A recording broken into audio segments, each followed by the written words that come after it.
because he was very sure of himself, and he had this mission in mind to make this happen in the United States.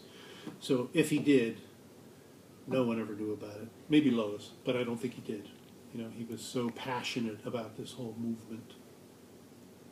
So in his lifetime, when this organization achieved the level it achieved at that day,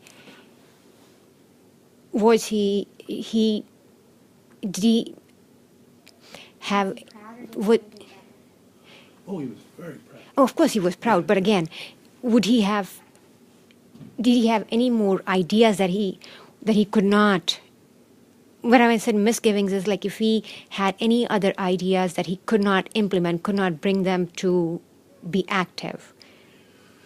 Gosh, that's a good question, and I don't know the answer to that. I have never heard of anything like that. I think I he mean, was very content and ready to retire.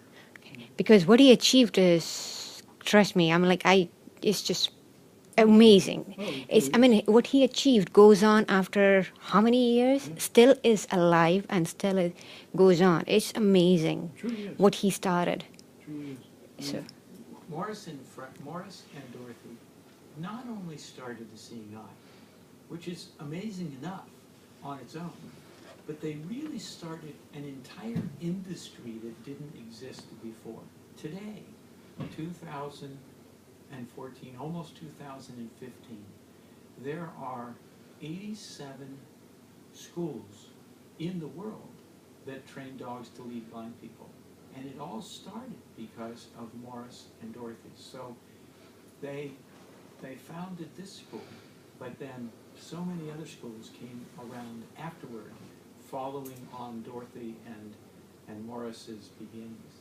Now, the one piece that never got done, and this is something that Morris started and we still do to this day, is fighting for access. There are still many places that won't let a blind person with a dog into the facility. There are restaurants that say you can't bring that dog in here. There are apartment buildings that say you can't rent an apartment here because you have a dog.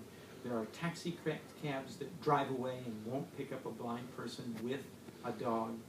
And all of that's illegal, but back in Morris's day, it wasn't illegal. He started changing all these laws.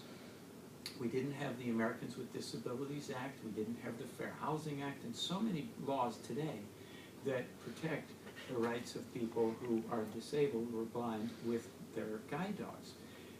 But even though the laws exist today, the work isn't done because there are still a lot of people that need educated, and every week we get calls from our graduates who are having some sort of difficulty leading their life with their dog, and we're still helping them fight for that access.